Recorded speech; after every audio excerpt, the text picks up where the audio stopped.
Hello, everyone, and welcome to the HeartSet Academy podcast, the private podcast where the host changes and the guest stays the same. I'm Tonya Henderson of Creative Spirit Studios, your host for this episode. And today we're discussing self-sabotage. By the way, if you want to be considered for a host appearance on the show, send in your topic and 1 to 3 sample questions for consideration. See the details in the comment section. And now I'd like to introduce our sponsor and resident guest, Ramona Galey. Ramona helps leaders and aspiring leaders stop overthinking and reclaim the genius they were born with.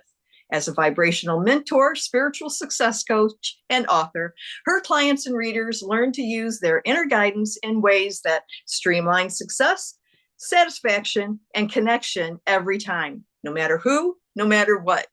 Ramona is passionate about empowering people to focus on what they truly want, to pursue their inspiring dreams, and not be held back by old patterns and limiting beliefs. She credits these skills and this information with literally saving her life. Miss Galey is the founder of HeartSet Academy and the Alignment Circle Mastermind, which she facilitates with her spirit guides, who are collectively called Oprah. Let's welcome Ramona to the mic.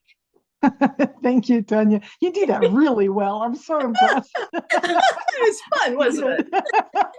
Oh, I'm so looking forward to our chat today. We're going to have a lot of fun. We are. So tell me, what exactly is self-sabotage and why is it important?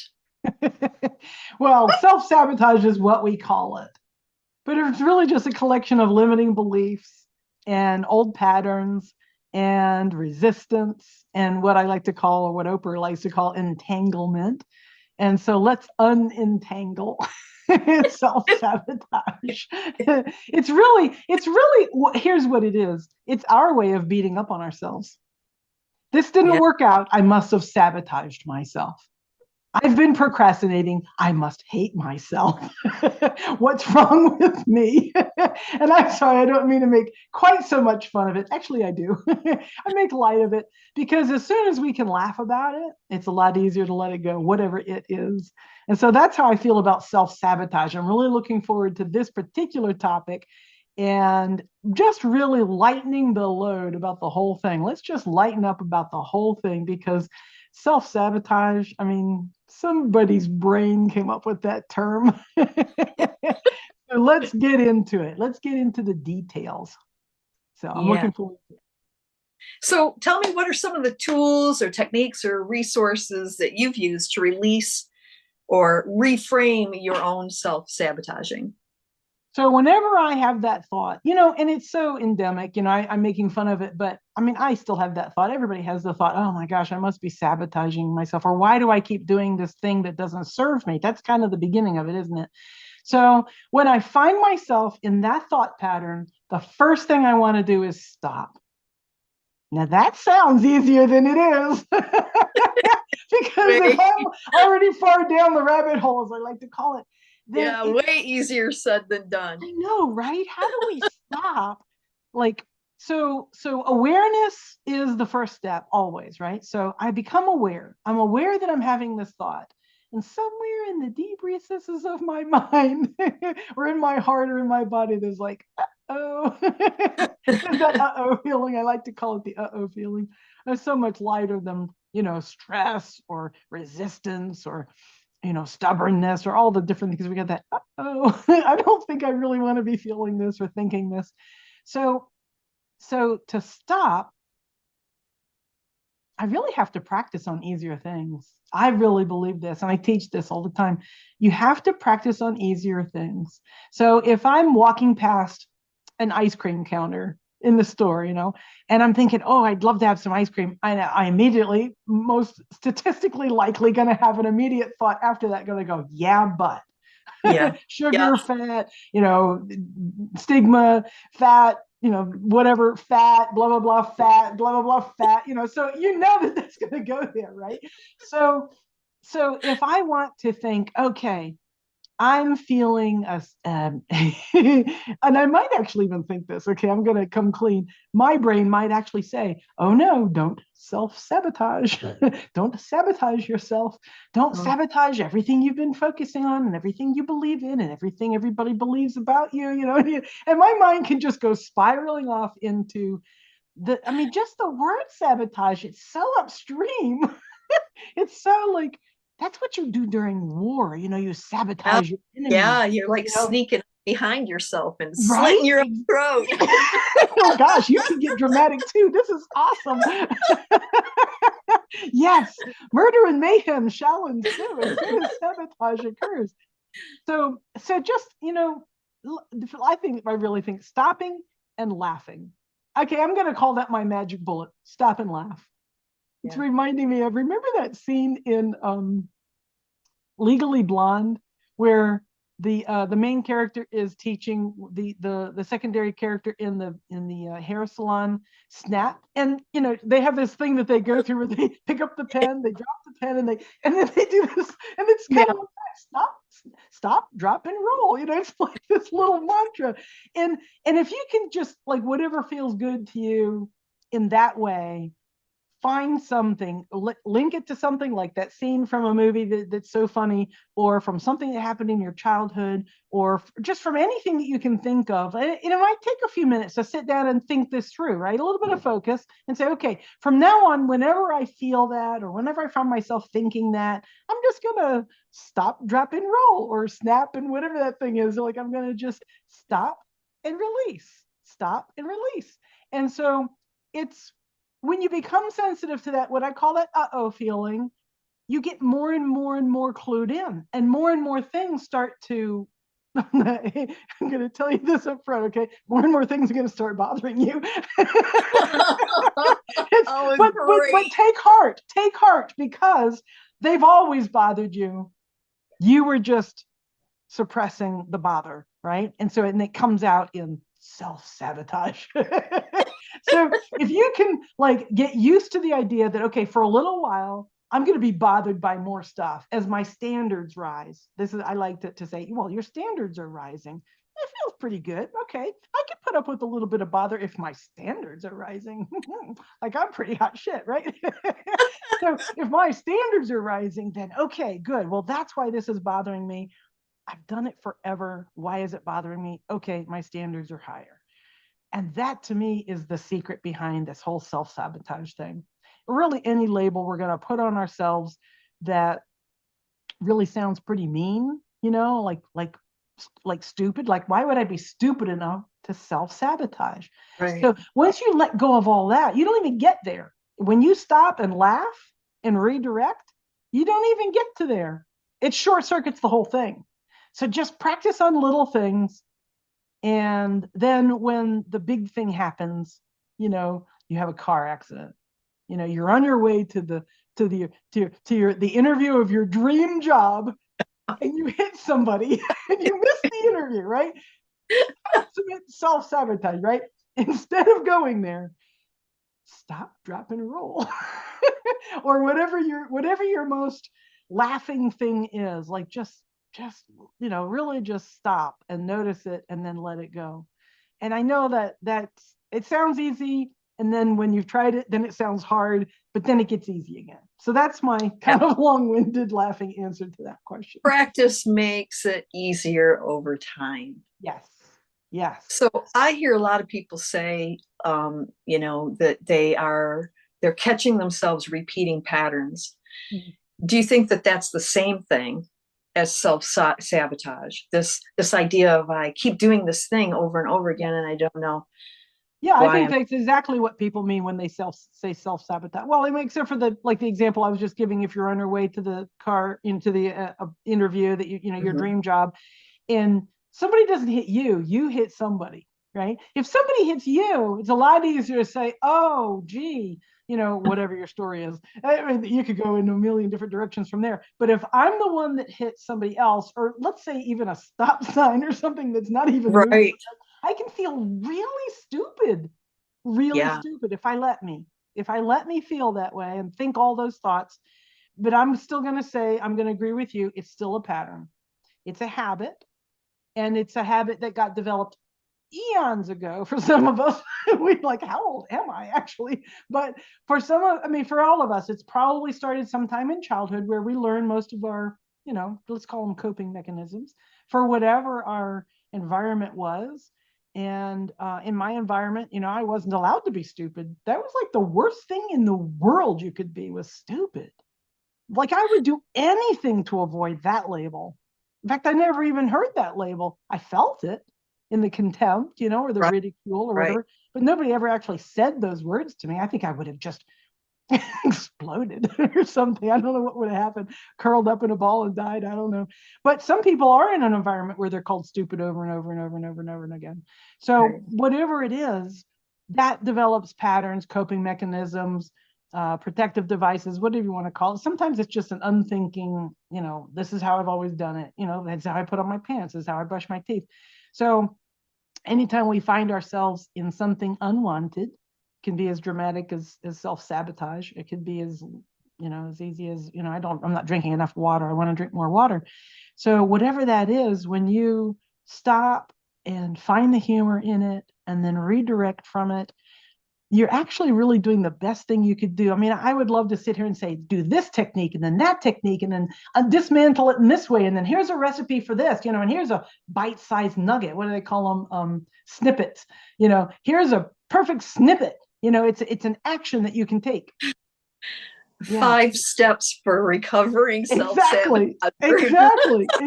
And we use those, in marketing all the time, but it's really just changing the habit. And you change a habit by stopping it first and foremost, and then replacing it, not by arguing with it, not by wrestling it to the ground, not by degrading it or yourself, verbally abusing or any of those things. And that's the trick. That's the trick. And you can practice not even just so-called self-sabotage, but any habit that you want to change. Just think of the way you want it to go and then start doing that and feel I say this, I don't know if most people would be able to feel this. I took some biofeedback when I was younger. I was having a lot of tension. I was a trumpet player, and I had a lot of tension in my neck, my shoulders, having a lot of pain. And so my teacher sent me to a biofeedback place, and they hooked me up with these electrodes, and I watched a screen, and I practiced learning how to, without really consciously controlling any specific muscle, get the little readout, be up here, be jumping all the place, and then I would get it to go down like this just by looking at it. Oh, that's wonderful. Just by saying, this is where it should go. I want it to go lower. I don't really know how to get it to go lower, but I'm just going to think lower. It was kind of like an inner game of tennis thing. I'm really dating myself. That's a really old book. But back then, that was like one of the few books about like manifestation that we had, or that I knew of. Inner game of tennis. You look where you want the ball to go. You don't look at the racket. You don't think about your wrist or your tongue or your leg or anything. You just say, I want the ball to go there, and you hit the ball. I want the ball to go here, and you hit the ball. I want the ball to go here, and I hit the ball. Pretty soon the ball starts going there. And that's what this biofeedback was like. Yeah. And so any application that you can find of that sort of thing, where you're not looking at where you've been and you're not stressing about where you are, you're actually really just clearly focusing on where you want to be. And yes, and it's like magic. Yes. Yeah. There's a lot of science around that. And Heart Math Institute actually has done that so that you can watch your heart rate and know that how your thoughts are affecting your heart. So very this is cool. It's interesting how everything's coming together. That's nice. Someday, maybe not right now, but someday I'd like to hear all about that. Yeah. So from your perspective, what's the trickiest aspect of releasing self-sabotage? Well, it's the habit. It gets a hold of us. Like I was just joking about, the first thing is stop. Well, that's not always so easy. That is the trickiest part, is to, so whenever I notice I've got a really strong momentum going, especially something intense like self-sabotage, like where I'm literally telling myself that not only am I stupid, but I must hate myself too. Like that's the message contained in self-sabotage, right? Otherwise, why would you do it? So So that's pretty strong messages for me to be sending myself. So stopping doing that is tricky. It's the trickiest part, the stopping. Yeah. Everything after that is way easier. You know how they say the hardest thing you'll ever do physically in your whole life is be born, like be squeezed out through this little tiny, hole and come out the other end without dying. That's the hardest thing we do physically. Everything else is downhill from there, so not downhill like that, but downhill like easy. And of course it doesn't feel like that. But that stopping, that's the trickiest part. And catching it, is a kind of a precursor to stopping. So you have to be able to notice. So you noticing it would be super important, right? If you don't even realize that you are self-sabotaging yourself, then you're not going to stop yourself. You have to recognize it first. Well, what if, that's a great point. So, but what if I notice that it just doesn't feel good? What if I can catch it even before that term self-sabotage comes out? Okay. That would be tricky, but it would be also a really good trick to learn. It would be a great trick. So I feel the uh-oh feeling, and now squirrel.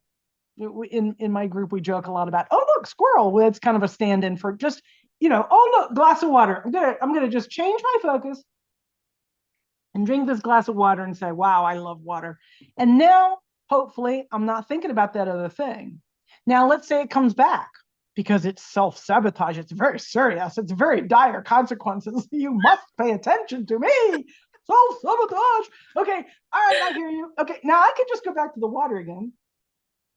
Or I could say, I love my mouse. I have this cute little, see if I can show you. It's wired. Isn't that cute? It is. I love the color. It's red and it's smaller than it actually looks. It's petite. It's my travel mouse. And so see how I have successfully distracted myself just by, and I practice this. I practice this every day, even on days when I wake up and I feel like, oh, I wish I'd gotten some more sleep, or oh, gee, I'm supposed to go do this thing. I was happy about it when I scheduled it. Now it doesn't feel so great. I'm gonna practice, because I wouldn't necessarily recommend practicing that if it's the first time you've ever practiced, because it may not go as well. I would focus more on getting into alignment. But these days, my practice gets me into alignment. I say, what can I focus on? What I love my pillow. For many years, I do this rampage of appreciation every morning with friends on the phone. Oh, fun! For almost 10 years now. The names and faces have changed a little bit over the years, but I'm the constant in my universe anyway. So to somebody, I'm saying something, right? And you got to start somewhere. And if I wake up on the wrong side of the bed, as they call it, frequently I'm still in bed as I'm having this phone call because I haven't gotten out yet. I'm like, well, I'm not going to get out until it's right, because I can't face it without being, aligned. And so I would start literally many, many, many, many times those first several years. I love my pillow because it was the only thing I could think of. And it was right here on my face, maybe, or had just been recently on my face. And so it was soft and it was comforting and it felt like home. It felt protected. It felt warm and snuggly. It felt womb-like a little bit, like in my covers. And so that's where I would start because I could always appreciate that. Yeah. I couldn't necessarily appreciate even just what was at the end of the bed or what was on the nightstand or what was, waiting for me on my schedule, but my pillow, and my sheets and my blankets. Oh, I could just, Yeah. And so anyway, what was your question? Oh yeah. What was the trickiest part? The trickiest part is identifying it and stopping it. The rest of it is really just, it's a matter of focus. It's a matter of preference. It's a matter of your desires. Like, what do you replace it with? Well, what do you want to replace it with? The only thing we all have in common is we want to stop that crap, right? Because it doesn't feel good. I mean, it really feels bad, right? So I just want to stop that and replace it with something else. So stopping, noticing, and then stopping. That's the tricky part. Something that feels better. Yeah, anything. Anything that feels better. Anything that feels better. Oprah's famous for saying that, do whatever it takes to feel better. But Oprah, I can't fill in the blank, right? You can. You could. Why not? If that feels better, do it. But I'm not supposed to do drugs or do gambling or do alcohol or whatever, smoke a cigarette, whatever it is we're talking Right. about. Do whatever it takes to feel good, and then don't stay there. Never accept the next level, but don't try to jump over that level. That's the basic premise, right? Do whatever it takes to feel a little bit better, and then do whatever it takes to feel a little bit better, and then do whatever it takes to feel a little bit better. So you don't stay in whatever your vice is or whatever your, socially unacceptable thing is. You don't stay there, but you use it. It's a perfectly available tool. Anything, do whatever it takes to feel better. That's it. That's it. The magic key. The key. It's the magic key. Well, thank you for joining me here on HeartSet Academy podcast. I'm not sure how we're supposed to end this. Oh, I think I just had a really, really, really great time. And thank you for doing my first one of this weird idea that I had about having the host change all the time and come in and ask questions. My idea, just since this is our first episode, let me just say a little bit for the audience, whoever the audience might be. So the idea is that whoever's asking the question elicits different answers, just for a myriad of reasons, right? Which we could go into some point, but I won't right now. But so as you come in and ask me a question, somebody else could come in later and ask me the same question, and we together are going to generate a whole different response. Whole different conversation. I love that. So, and that's life, isn't it? How we ask the question, and I don't mean which words we use. I mean, how vibrationally asking the question really determines the answer we get. And this is what the main way that we manifest, right? Is by being what we are and then getting the result. And then we adjust and then we be what we are, whatever that is, and then we get a result. And then we adjust and then we be what we are and we get the result. And that's it. It ain't no complicated than that. Actually, it's so simple. It's easy to be missed. Yes. We think it's really complicated. Yeah, life is supposed to be hard, isn't it? Yeah. And we tell each other how complicated it is on a regular basis. Then, of course, we tell ourselves. Yeah, so that's the idea. People come through and ask their question, and we have this incredible conversation. And I really appreciate you doing this. I loved especially your response when I first told you the idea in that setting, and you all were just like, "Oh my God, that's a great idea! That'll be so much fun." And so anyway, thanks for playing with me, and I was really glad to be here with you. Thank you. Yep. Have a wonderful day. Thanks. Thank you for listening to another HeartSet podcast production. If you would like to be considered as a host for the show, send us your topic at contact@ramonagaley.com.